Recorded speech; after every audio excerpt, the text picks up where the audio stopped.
ज़िंदगी किसी की मोहताज नहीं होती, दोस्ती सिर्फ जज्बात नहीं होती, कुछ तो ख्याल आया होगा खुदा को, वरना यूं ही आप सबसे मुलाकात नहीं होती। नमस्कार, सत श्री अकाल, सलाम, this is Amit Kapoor.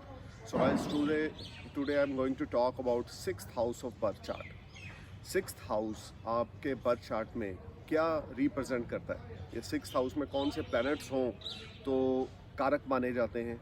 Sixth house का क्या रोल है आपकी लाइफ में? जैसे कि मैंने ये जो हाउसेस की सीरीज स्टार्ट की हुई है, इसमें मैं फर्स्ट हाउस से लेकर फिफ्थ हाउस तक का ऑलरेडी वीडियोस बना चुका हूँ।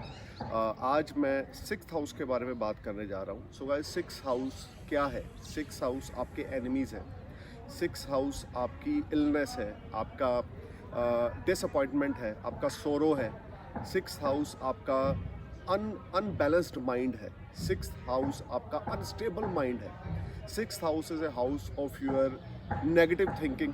Sixth house is a house of your debts, your bank loans, your you can say health issues. Sixth house is a house of punishment, prism.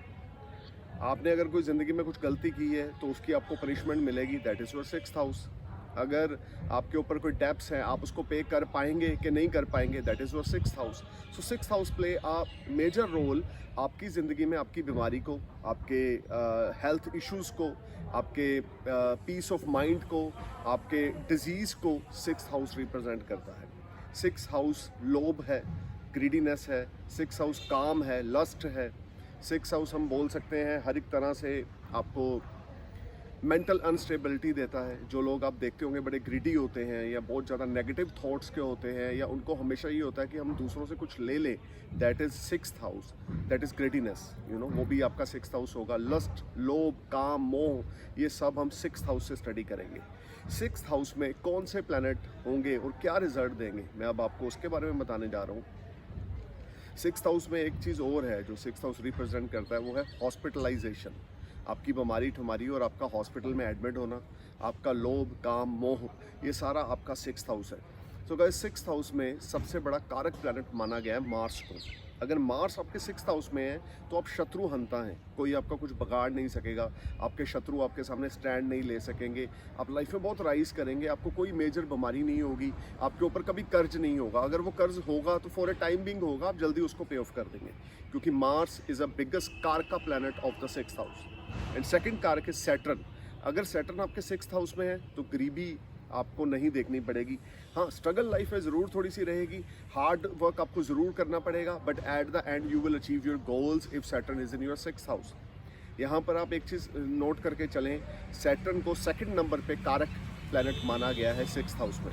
उसी तरीके से अगर मरकरी सिक्स्थ हाउस में है, so you are lucky for others. आप दूसरों के लिए बहुत ज़्यादा लकी होंगे।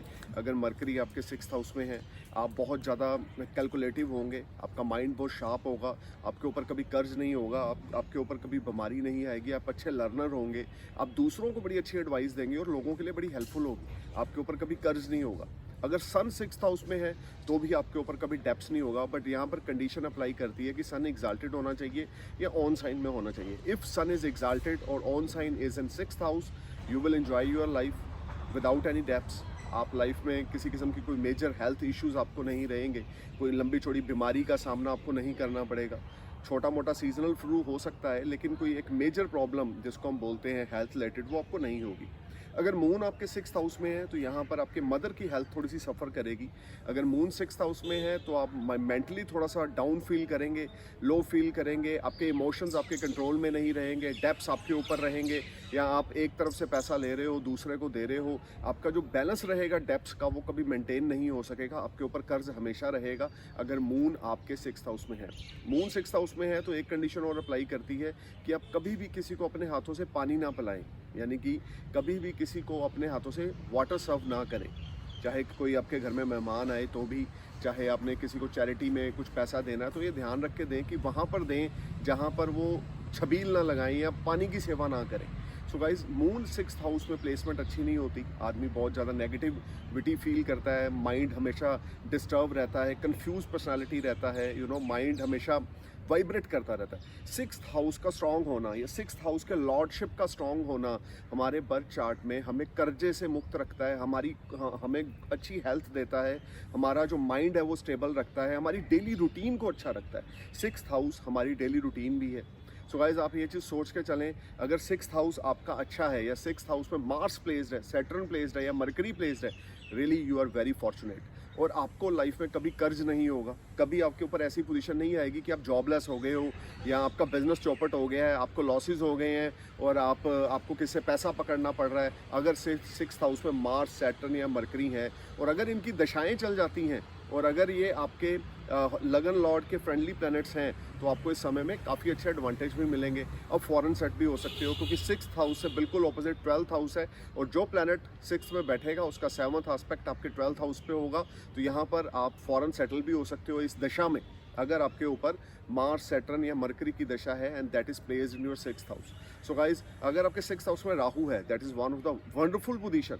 राहु अगर 6th हाउस में है, आप शत्रु हंता हो, कोई आपके सामने खड़ा नहीं हो सकेगा, you will become a king you can say. और अगर राहु की दशा स्टार्ट हो गई है तो आप लाइफ में बहुत तरक्की करोगे। 6th हाउस में राहु ना आपको कोई हेल्थ इश्यूज देगा, ना आपको कभी कर्जा देगा, आपके ऊपर कर्जा कभी नहीं होगा, बल्कि आप लोगों को कर्जाई करोगे अपना पैसा दे देके। If Rahu places in your 6th house, if Ketu is in your 6th house, आप थोड़ा सा आपको हेल्थ रिलेटेड ट्रबल रह सकती है, स्टमक रिलेटेड ट्रबल रह सकती है, आप थोड़ा सा नेगेटिव थॉट्स में भी आप जा सकते हो। बट ओवरऑल यहाँ पर केतु की जो नेचर है वो कहीं ना कहीं राहु से मिलती है, तो आपको कुछ ज़्यादा नेगेटिविटी का सामना नहीं करना पड़ेगा। और अगर जुपिटर आपके 6th हाउस में है तो गाइस आप बहुत अच्छे काउंसलर हो, आप एडवोकेट बन सकते हो, डॉक्टर बन सकते हो, आप लेक्चरार बन सकते हो, आप टीचर बन सकते हो, आप कोई इंस्टीट्यूट खोल सकते हो। If Jupiter is in your 6th house, one of the ultimate placement of the Jupiter in 6th house. 6th house में जुपिटर आपको बहुत अच्छा एडवोकेट बना सकता है। अगर आप एडवोकेट की जॉब करते हैं या एडवोकेट हो आप, तो डेफिनेटली आप इसमें बहुत राइज करोगे। और अगर आपके ऊपर जुपिटर की दशा चल जाएगी तो आपके पास उस फील्ड से बड़ा पैसा आएगा। अगर आप लेक्चरार हो, अगर आप ऐसा आदमी जो होता है बहुत बड़ी कम्युनिटी को रिप्रेजेंट करता है, मिनिस्टर टाइप, या हम बोल सकते हैं Jupiter is in 6th house, boss होता है कि अगर वो एडवोकेट है तो एडवोकेट्स का हेड होगा, अगर वो टीचिंग लाइन में है तो प्रिंसिपल हो सकता है या हेड ऑफ द टीचर्स हो सकता है। 6th हाउस में जुपिटर की बहुत अच्छी प्लेसमेंट है। यहाँ पर अर्निंग को लेकर जुपिटर बहुत अच्छे रिजल्ट्स देता है क्योंकि जुपिटर का 5th एस्पेक्ट आपके 10th हाउस, 7th एस्पेक्ट आपके 12th हाउस और 9th एस्पेक्ट आपके सेविंग के हाउस 2nd हाउस पे होगा। सो गाइज आप सबको ये जानना बहुत ज़रूरी है which type of placement of the planet in your 6th house और where is the 6th house lord place in your birth chart. Know more about placement of the planets in 6th house, visit my website www.akastrologyjohn.com and must subscribe my channel if you like my video. Thank you, all the best. Jai Hind.